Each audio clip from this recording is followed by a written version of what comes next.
waktu kita. Jangan sesali keadaannya. Untuk semua ada waktu Tuhan. Tetap setia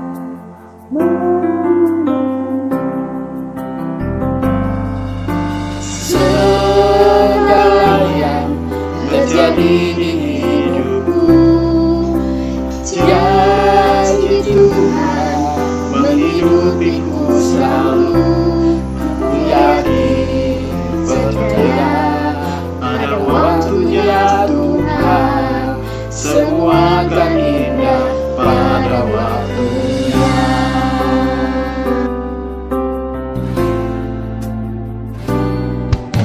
Waktu Tuhan bukan waktu kita. Jangan sesali keadaannya. Semua ada waktu Tuhan. Tetap setia mengandalkannya. Segala yang terjadi di hidupku, janji Tuhan menghidupiku selalu. Ku yakin, percaya pada waktunya Tuhan, semua akan indah pada waktunya. Segala yang terjadi di hidupku, janji Tuhan menghidupiku selalu. Ku yakin, percaya pada waktunya Tuhan, semua akan indah pada waktunya.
Shalom.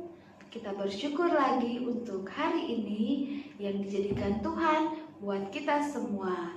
Tadi kita sudah mendengar guru-guru sekolah minggu menyanyikan pujian, mengatakan waktu Tuhan pasti yang terbaik. Kakak mau ingatkan kalau hari-hari ini mungkin mama, papa masih bilang kita jangan keluar rumah dulu ya, kita masih stay at home. Kita mau ikuti perkataan mama dan papa supaya kita tetap terjaga kesehatannya, kita tetap berusaha supaya kita sebisa mungkin kita terlindung dari hal-hal yang buruk yang kita sedang alami hari-hari ini. Tapi kita mau belajar bersyukur walaupun hari-hari ini kita masih dilanda oleh virus atau COVID-19, tapi kita tetap percaya bahwa Tuhan kita adalah Tuhan yang luar biasa, yang mampu menolong kita, menjaga kita. Maka kalau pemerintah menganjurkan kita masih di rumah aja dulu, kita mau ikuti anjuran pemerintah, atau sebisa mungkin walaupun mungkin sudah ada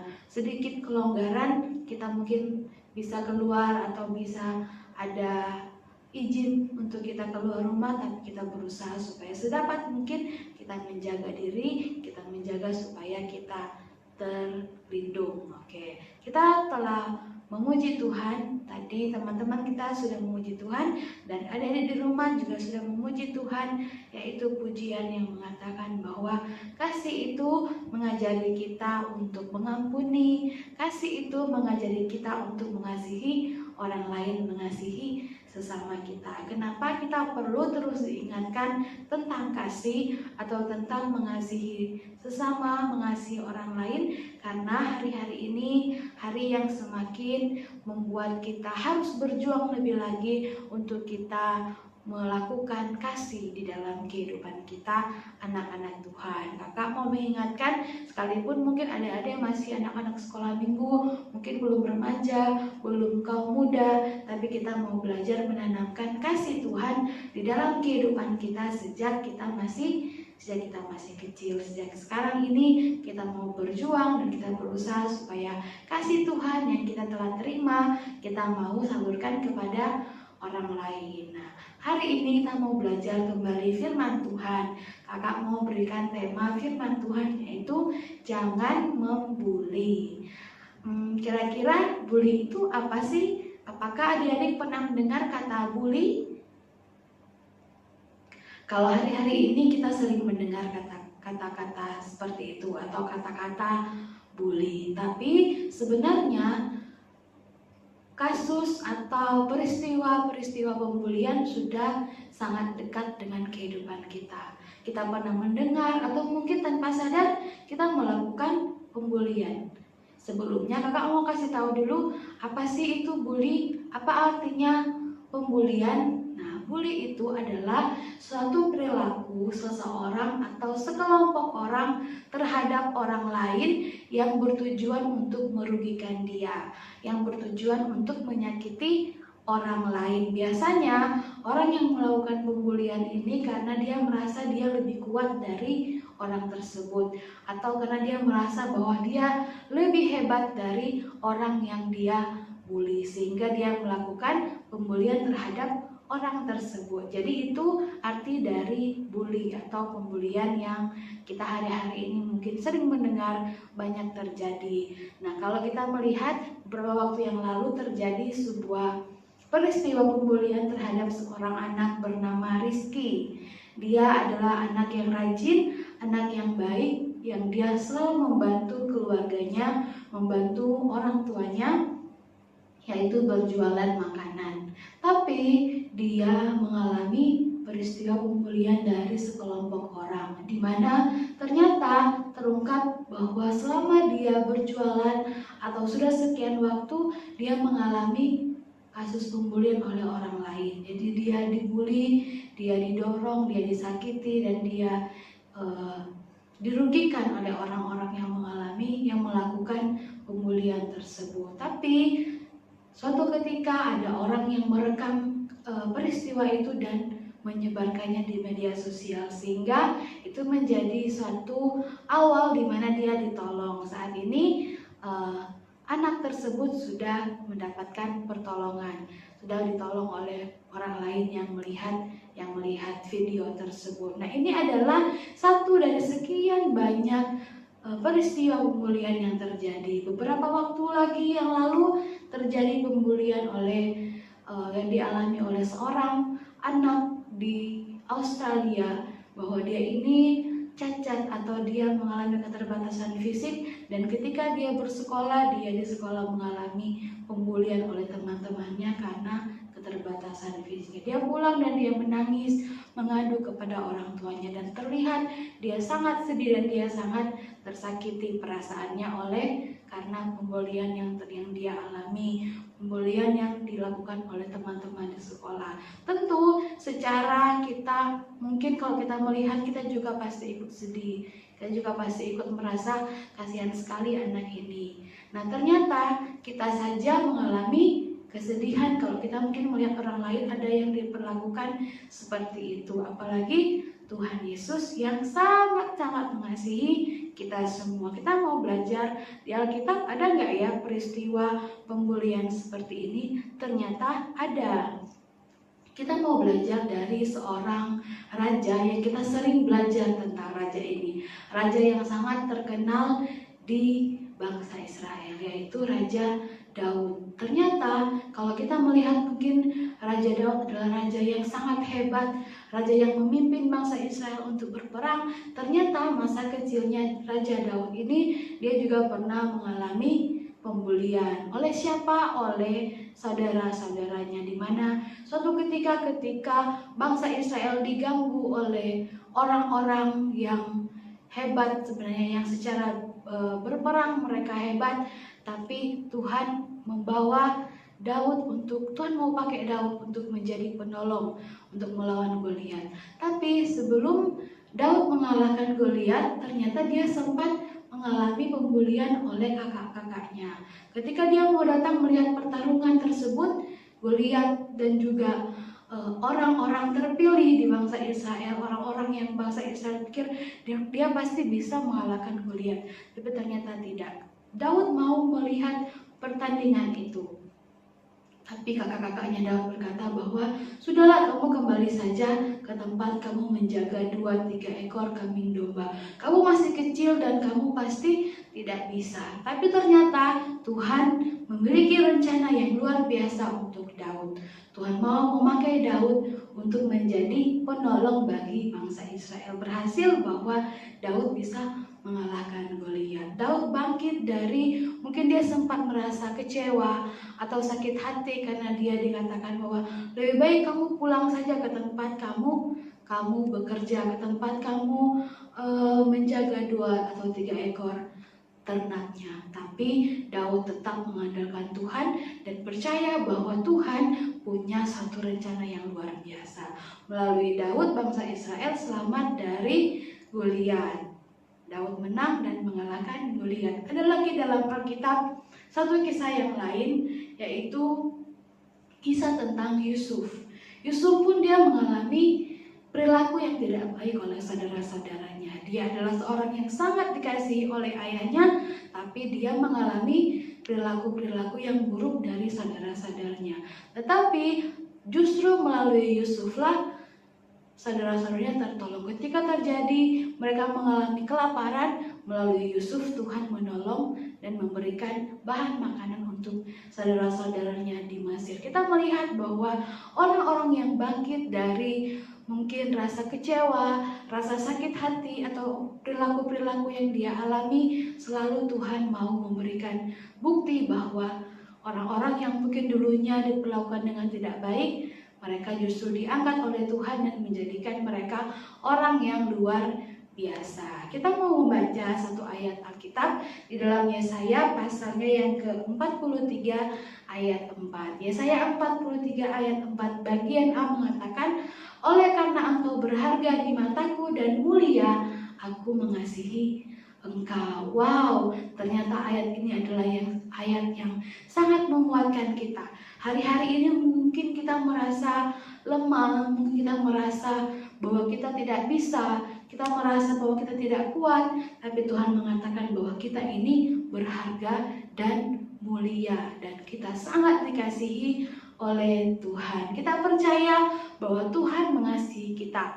Lalu bagaimana dengan kita? Apakah kita perlu melakukan hal yang Tuhan lakukan? Tentu saja kita perlu mengikuti teladan Tuhan. Sama seperti Tuhan mengasihi semua orang, kita pun belajar kita harus mengasihi orang lain. Hari-hari ini, apakah adik-adik di rumah pernah mengalami peristiwa pembulian atau mungkin tanpa sadar adik-adik sendiri melakukan hal itu? Hari ini kita diingatkan bahwa itu tidak boleh. Tapi kalaupun kita mengalami hal itu, mungkin ada teman kita yang secara tidak sengaja mungkin melakukan perilaku yang tidak baik, mungkin dia berkata kasar, mungkin dia menghina kita atau melakukan hal-hal yang tidak baik. Kita belajar bahwa Daud bangkit dari rasa sakit hatinya.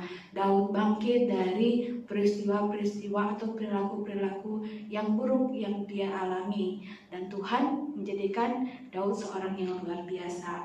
Demikian juga dengan Yusuf, walaupun dia mengalami perilaku yang tidak baik, tapi Yusuf juga dipakai Tuhan menjadi seorang yang hebat untuk keluarganya. Kita belajar kita tidak boleh melakukan pembulian. Dan kalau kita mengalami pembulian mungkin di sekolah atau kita pergi suatu tempat dan kita mengalami perilaku yang tidak baik, ingat bahwa kita tidak boleh membenci. Jangan membenci orang lain karena kita mungkin mengalami hal itu. Mungkin kita sejenak mungkin marah atau kita sebentar kita merasa sedih, kita kecewa, tapi ingat bahwa kita ini berharga di mata Tuhan. Kita ini sangat mulia di mata Tuhan dan kita dikasihi oleh Tuhan. Demikian firman Tuhan yang kita pelajari hari ini. Mari sama-sama kita berdoa. Tuhan Yesus, kami sudah mendengarkan firman-Mu. Biarlah kami dapat melakukan firman-Mu agar dapat berguna bagi kehidupan sehari-hari kami. Terima kasih Tuhan. Dalam nama Tuhan Yesus, haleluya, amin. Sampai berjumpa minggu depan.